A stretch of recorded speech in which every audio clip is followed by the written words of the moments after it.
السلام علیکم ورحمۃ اللہ وبرکاتہ۔ قلب یورپ میں نور کی پہلی کرن احمدیت کے پہلے مبلغ کے آنے کی صورت میں نمودار ہوئی۔ حضرت چودھری فتح محمد صاحب سیال رضی اللہ تعالی عنہ 1914 میں یہاں پر تشریف لائے اور انہوں نے اسلام کی تبلیغ کا باقاعدہ طور پر یورپ میں آغاز کر دیا۔ 1924 تک احمدی مبلغین کی تبلیغ کے نتیجے میں یہ جو ایک کرن نمودار ہوئی تھی اس نے ایک زندگی بخش سورج کی شکل اختیار کر لی اور اسلام کا منور چہرہ پہلی دفعہ صدیوں کے بعد پہلی دفعہ یہاں کے لوگوں کو نظر آنے لگا اور تھوڑے تھوڑے کر کے یہ لوگ اسلام میں داخل بھی ہونے لگے۔ اس مسجد کو جو یہاں پر 1924 میں قائم ہوئی اور جس کا نام مسجد فضل لنڈن ہے، یہ خصوصیت حاصل ہے کہ پاکستان اور ہندوستان سے باہر یعنی ربوہ اور قادیان کے بعد اس مسجد میں خلفائے احمدیت نے سب سے زیادہ نمازیں پڑھی اور پڑھائی ہیں۔ پھر اس مسجد کو یہ بھی خصوصیت حاصل ہے کہ ہندوستان و پاکستان کے باہر حضرت مسیح موعود علیہ الصلاۃ والسلام کے صحابہ کرام کی ایک بڑی تعداد نے اس مسجد میں نمازیں ادا کی اور دعائیں کی ہیں۔ مجھے یاد ہے کہ آج سے کوئی 20 سال قبل ایک جماعت کے بزرگ یہاں پر تشریف لائے اور چند دن انہوں نے لنڈن میں قیام کیا۔ 5 وقت کی نماز کے لیے وہ مسجد تشریف لاتے تھے۔ ایک دن مجھے انہوں نے فرمایا کہ آپ خوش قسمت ہیں کہ آپ کو اس مسجد کی خدمت کی توفیق مل رہی ہے، کیونکہ مجھے خدا تعالیٰ نے خبر دی ہے کہ اس مسجد میں جو لوگ تضرع کے ساتھ دعائیں کریں گے اللہ تعالیٰ ان کی دعاؤں کو شرف قبولیت بخشتا ہے۔ تو یہ بات اس وقت انہوں نے مجھے بتائی۔ آج جس موضوع پر میں گفتگو کرنا چاہتا ہوں وہ یوں ہے کہ اس مسجد نے جہاں پر روحانیت کے لحاظ سے اور اسلام کی تبلیغ و اشاعت کے لحاظ سے ایک عظیم شان کارنامہ سر انجام دیا ہے، وہاں اس مسجد کو یہ خصوصیت بھی حاصل ہے کہ دنیا بھر کے دانشور، علماء، بڑے بڑے بادشاہ، پریزیڈنٹس اس مسجد میں آتے رہے اور یہاں سے برکات حاصل کرتے رہے، خواہ وہ مسلمان تھے یا عیسائی تھے یا کسی اور مذہب کے تھے، لیکن وہ یہاں پر آتے رہے اور یہاں سے فائدہ اٹھاتے رہے۔ ان تمام کا تذکرہ کرنا تو ایک مجلس میں ناممکن ہے، اس کے لیے تو بہت بڑا وقت درکار ہے اور کئی پروگرام درکار ہیں۔ اگر ان کی لسٹ پڑھی جائے تو اس کے لیے بھی 2-3 پروگراموں کی شاید ضرورت ہو، لیکن چند چیدہ لوگوں کا جن کا میں نے انتخاب کیا ہے وہ میں آپ کے سامنے ان کا اظہار کرتا ہوں، کیونکہ یہ ہماری تاریخ کا ایک سنہری باب ہے۔ جب ہم اس انگلستان کی مسجد کی تاریخ پر نظر دوڑاتے ہیں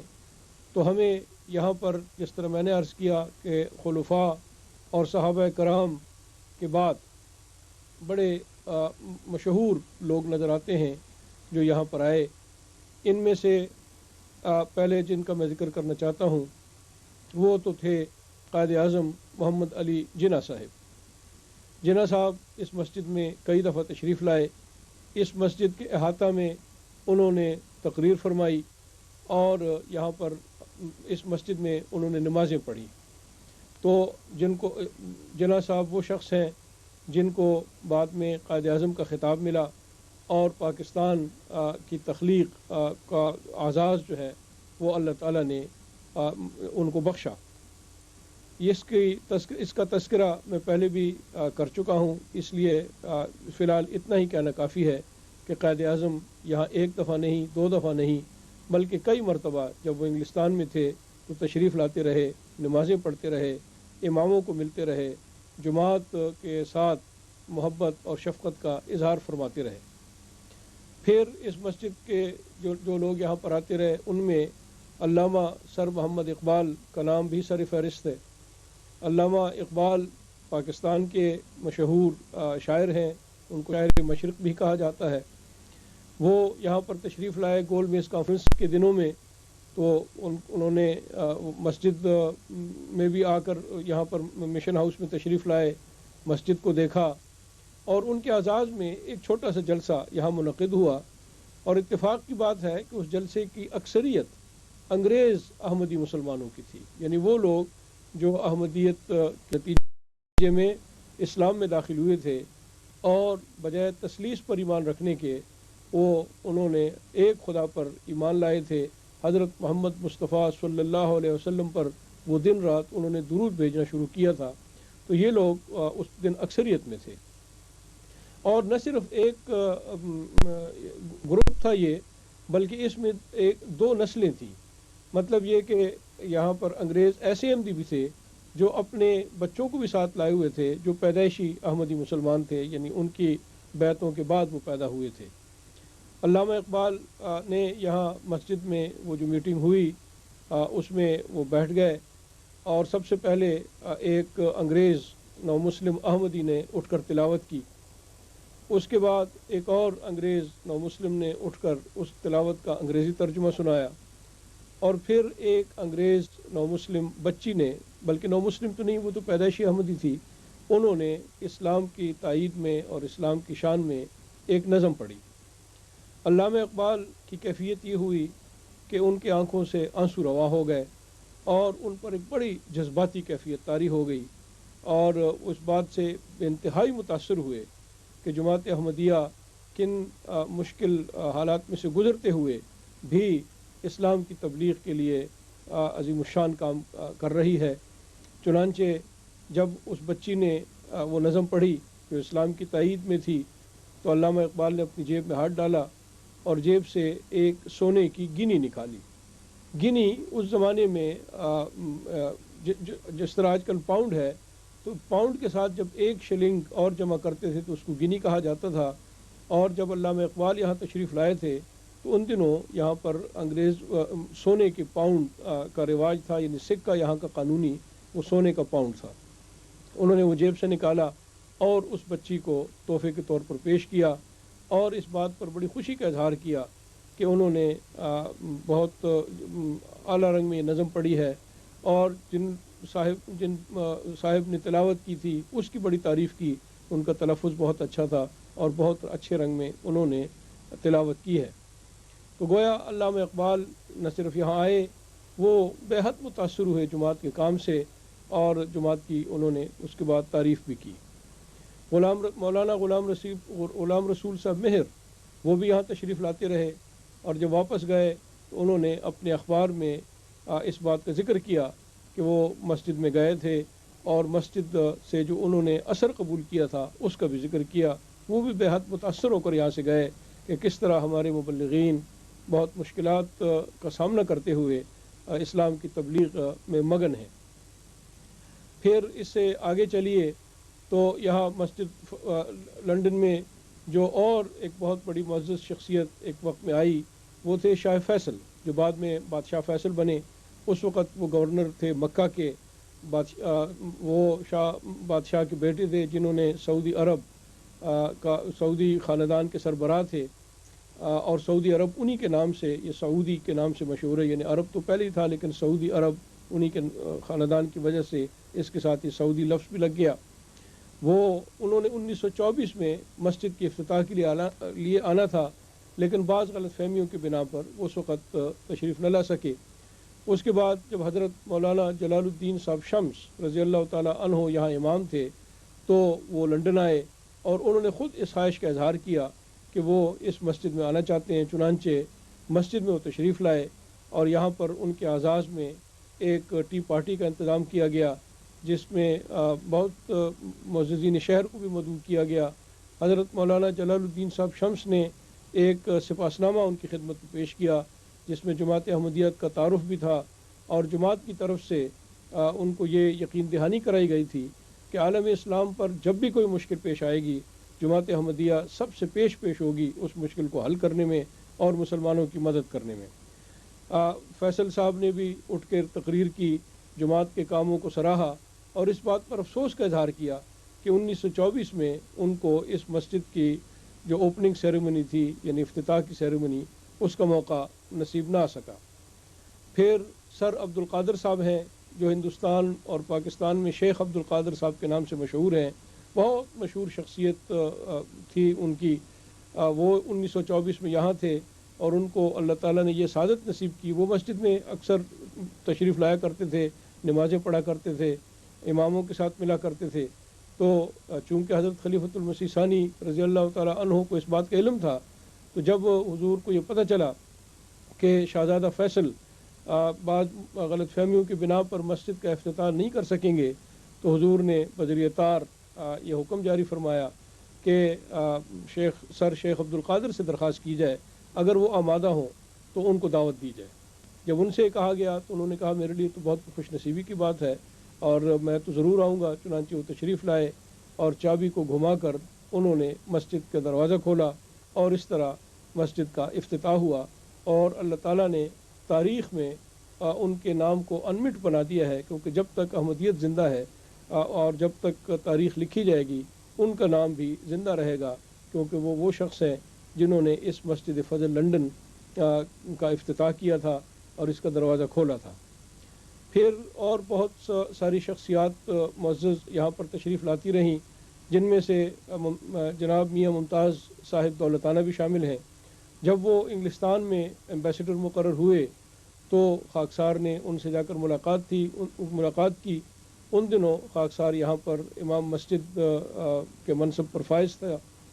تو ان باتوں میں دولتانہ صاحب نے فرمایا کہ ان کی یہ بہت خواہش ہے کہ وہ مسجد میں تشریف لائیں اور مسجد کو ایک دفعہ پھر دیکھیں۔ چنانچہ میں نے ان کو دعوت دی کہ آپ ضرور تشریف لائیں، یہ تو بڑی خوشی کی بات ہوگی، اور پھر اس کے لیے تاریخ مقرر ہو گئی اور دولتانہ صاحب اس مسجد میں تشریف لائے۔ ان کے اعزاز میں ایک ٹی پارٹی کا انتظام کیا گیا تھا۔ جب ٹی پارٹی کا وقت ختم ہو گئی تو پھر جلسے کی کارروائی ہوئی۔ خاکسار نے ایک ایڈریس ان کو پیش کیا۔ دولتانہ صاحب نے اٹھ کر جو جواب دیا وہ بہت دلچسپ تھا، اور اس وقت اخباروں میں بھی چھپا، جنگ اخبار میں بھی اس کی کچھ حصہ چھپا ہوا ہے۔ انہوں نے اٹھ کر کہا کہ مجھے آج اس مسجد میں دوبارہ آتے ہوئے بے حد خوشی ہو رہی ہے، کیونکہ انہوں نے فرمایا کہ جب میں طالب علم تھا تو میرے والد نے مجھے انگلستان بھجواتے ہوئے یہ ہدایت کی کہ وہاں پر اور تو تمہارا کوئی گارڈین ہے نہیں، تمہیں کوئی جانتا نہیں، اس واسطے تم جب وہاں پر پہنچو تو سیدھے مسجد فضل لندن میں چلے جانا اور وہاں کے امام سے اپنا تعارف کرانا، اور پھر انہی کے زیر نگرانی آکسفورڈ میں داخلہ لینا، اور وہ تمہارے ایک قسم کے گارڈین بھی ہوں گے۔ چنانچہ دولتانہ صاحب نے اس تقریر میں فرمایا کہ میں یہاں پر آیا مسجد میں، اور مجھے سب سے پہلی جو پناہ گاہ ملی انگلستان میں چند دن قیام کی وہ یہی مسجد تھی، اور انہوں نے یہ اس وقت کہا کہ میں تو قرض اتارنے آیا ہوں اس احسان کا جو مجھ پر اس مسجد نے کیا تھا، اور اس واسطے میری بڑی خواہش تھی کہ میں جب بھی مجھے موقع ملے میں دوبارہ اس مسجد میں جاؤں اور وہاں پر جا کر اس قرض کو اتار سکوں جو ایک احسان کی صورت میں اس مسجد نے اور اس مسجد کے امام نے مجھ پر کیا تھا۔ تو وہ بھی یہاں پر تشریف لائے۔ پھر پاکستان کے بہت سارے معزز سفراء، جن میں لیفٹیننٹ جنرل یوسف صاحب کا نام زیادہ ابھرتا ہے، کیونکہ انہوں نے ایک موقع پر نہیں بلکہ 2-3 مواقع پر مسجد میں تشریف لائے، ہماری بعض میٹنگ کی صدارت بھی کی، اور جماعت احمدیہ کو کھلم کھلا طور پر خراج عقیدت اور خراج تحسین بھی انہوں نے اپنی جلسوں میں پیش کی۔ اس کے بعد یہاں پر جو ایک بہت بڑی شخصیت جو تھی وہ پریزیڈنٹ ٹب مین کی تھی۔ پریزیڈنٹ ٹب مین صاحب لائبیریا کے قریباً 28 سال تک پریزیڈنٹ رہے، کوئی ان کے مقابلے پہ کھڑا نہیں ہوا، اور اپنی وفات تک، ان کی وفات ہی پریزیڈنٹی کی حالت میں ہوئی، اور وہ قوم کے بہت مقبول رہنما تھے، اور قوم ان کو بابائے قوم کے نام سے وہ لائبیریا میں یاد کیے جاتے تھے۔ وہ یہاں پر تشریف لائے تو ان دنوں لائبیریا میں ہمارے مبلغ جناب مبارک احمد صاحب ساقی مرحوم تھے، انہوں نے خاکسار کو یہاں اطلاع کی، میں یہاں امام تھا، انہوں نے اطلاع کی کہ پریزیڈنٹ ٹب مین صاحب انگلستان آ رہے ہیں، وہ جماعت کے بارے میں اچھے خیالات رکھتے ہیں، اس واسطے اگر ان سے ملاقات کی جائے تو یہ بہت اچھی بات ہوگی۔ جب پریزیڈنٹ صاحب یہاں پر تشریف لے آئے اور مجھے پتہ چلا کہ وہ کس ہوٹل میں ٹھہرے ہوئے ہیں، تو میں نے ان کے پرائیویٹ سیکرٹری کو فون کیا اور ان سے درخواست کی کہ میں صدر صاحب سے ملاقات کا متمنی ہوں۔ انہوں نے پرائیویٹ سیکرٹری صاحب نے پریزیڈنٹ صاحب سے دریافت کیا اور پھر مجھے فون کیا کہ ان کو بڑی خوشی ہوگی آپ سے مل کر، اس واسطے آپ فلاں وقت پر آ جائیں مسجد یا ہوٹل میں اور ان سے ملاقات آپ کی کرا دی جائے گی۔ خاکسار چند کتابیں ساتھ لے کر اور ایک قرآن مجید کا تحفہ لے کر، کیونکہ ہم احمدی مبلغین جب بھی کسی آدمی کو ملتے ہیں تو ہمارا سب سے بڑا تحفہ تو قرآن مجید ہی ہوتا ہے جو ہم ان کو پیش کرتے ہیں، تو وہ لے کر میں ان کی خدمت میں حاضر ہوا۔ ان کے پرائیویٹ سیکرٹری صاحب نے فرمایا کہ پریزیڈنٹ صاحب کو اور بھی بہت ساری مصروفیات ہیں، اس واسطے آپ کی ملاقات کے لیے 10 منٹ ہیں، آپ اندر جا کر ان سے 10 منٹ میں جو بات کرنا چاہیں کر لیں اور اس کے بعد آپ کی ملاقات کا وقت ختم ہو جائے گا۔ میں نے عرض کیا کہ میرا مقصد تو صرف ان سے ملنا ہی ہے اور ان کو یہ کتابیں پیش کرنی ہیں، اس واسطے مجھے کچھ زیادہ وقت کی بھی ضرورت نہیں۔ لیکن جب میں ان کی خدمت میں حاضر ہوا، پریزیڈنٹ ٹب مین صاحب نے جماعت کا تذکرہ شروع کیا، جماعت جو کام لائبیریا میں کر رہی تھی اس کا ذکر کیا، اور جماعت کی خدمات کا انہوں نے بہت اچھے رنگ میں ذکر کرتے ہوئے جب بات چھیڑی تو وہ لمبی ہوتی چلی گئی۔ 2 دفعہ بیچ میں پرائیویٹ سیکرٹری صاحب آئے، لیکن پریزیڈنٹ صاحب نے کہا کہ نہیں وقت کی کوئی بات نہیں، جب میں ختم کروں گا میں خود ہی کہہ دوں گا۔ 45 منٹ تک یہ ملاقات ہوئی۔ تو پریزیڈنٹ صاحب اس ملاقات کے دوران ہی خاکسار نے ان کو دعوت دی کہ اگر وہ مناسب سمجھیں اور ان کے پاس ٹائم ہو تو مسجد تشریف لائیں۔ انہوں نے کہا میں تو اسٹیٹ وزٹ پر ہوں اور اس میں تو مسجد کا پروگرام نہیں، لیکن میں آج برطانوی گورنمنٹ سے یہ بات کروں گا کہ میں نے اس مسجد کو دیکھنے جانا ہے اور وہاں پر ضرور جانا چاہتا ہوں۔ 2 یا 3 دن کے بعد ان کے پرائیویٹ سیکرٹری صاحب کا فون آیا کہ پریزیڈنٹ صاحب نے آپ کی دعوت قبول کر لی ہے اور اب آپ پروگرام بتائیں کہ آپ کیا کرنا چاہتے ہیں۔ میں نے عرض کیا کہ پریزیڈنٹ صاحب تشریف لائیں ایسے وقت میں کہ ان کو پہلے مسجد دکھا دی جائے گی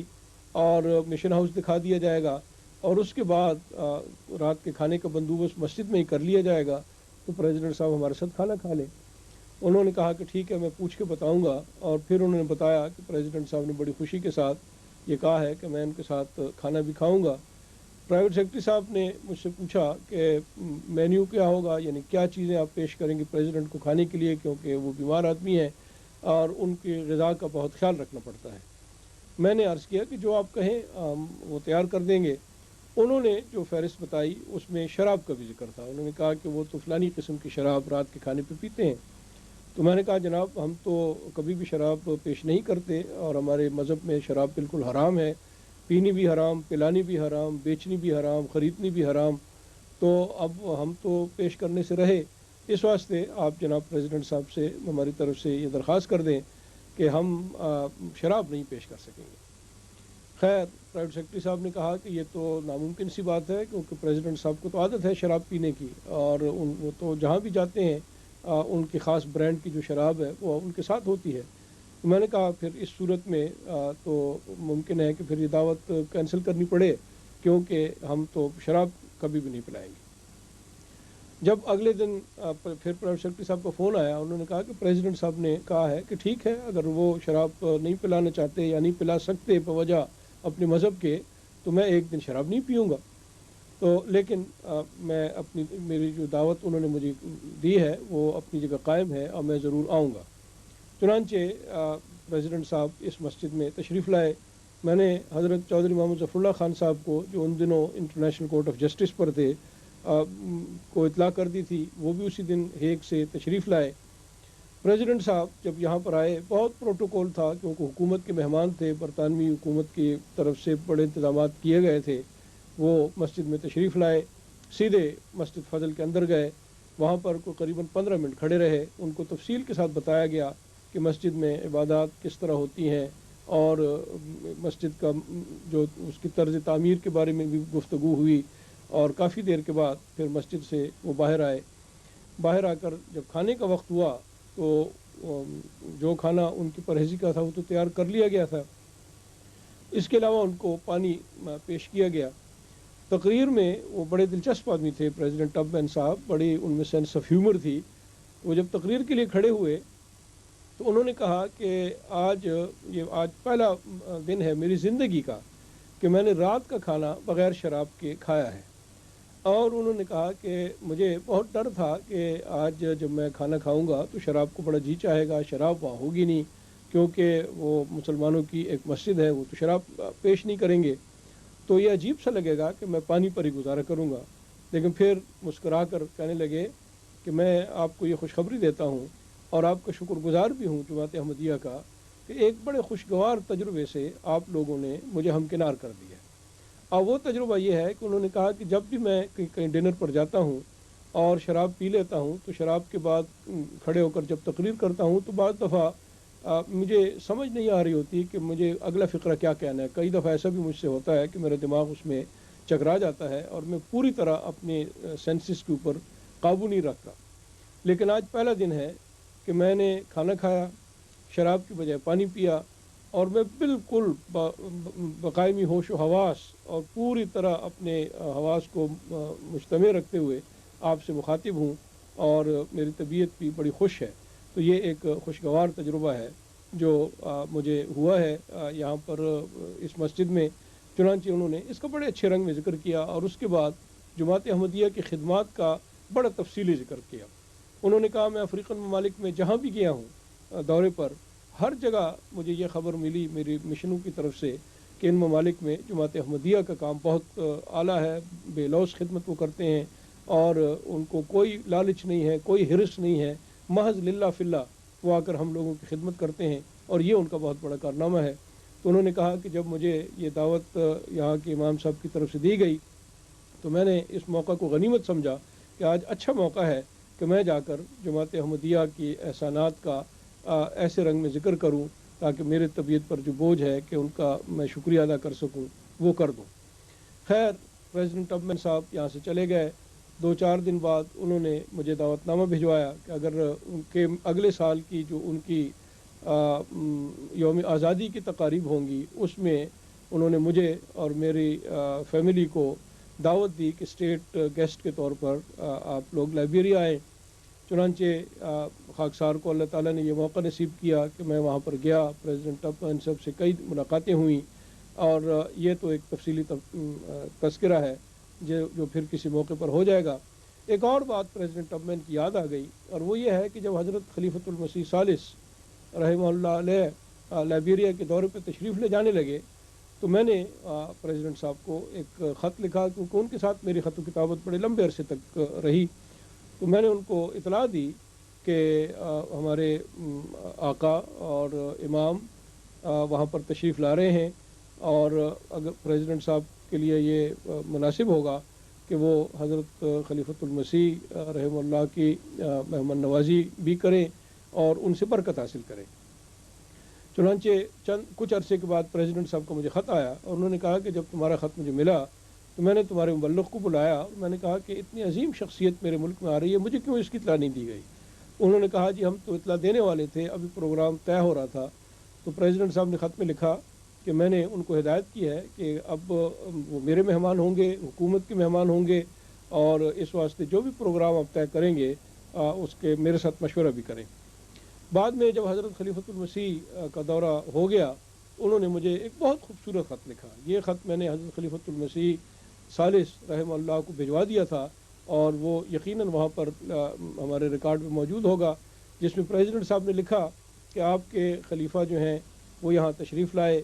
میں بڑے بڑے سیاسی لیڈروں سے ملا ہوں، میں بڑے بڑے روحانی لیڈروں سے بھی ملا ہوں، اور وہ میرے پاس آتے رہتے ہیں، لیکن میں آپ کو یہ بات علی وجہ بصیرت لکھتا ہوں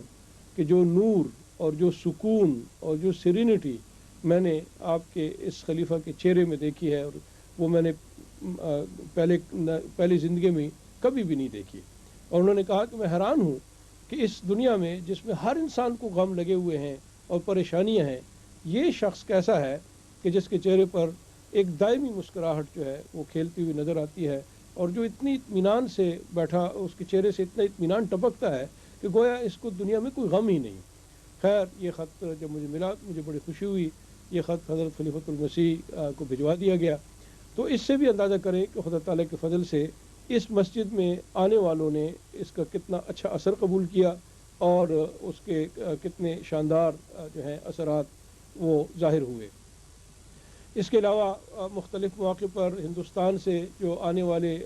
ڈیلیگیشن تھے راؤنڈ ٹیبل کانفرنسز میں، ان کی اکثریت یہاں پر تشریف لاتی رہی اور ان کو احمدیت کے بارے میں بتایا جاتا رہا۔ عجیب بات یہ ہے کہ وہ لوگ مثلاً قائد اعظم محمد علی صاحب جناح، علامہ اقبال صاحب جو کہ جن کو مفکر پاکستان بھی کہا جاتا ہے،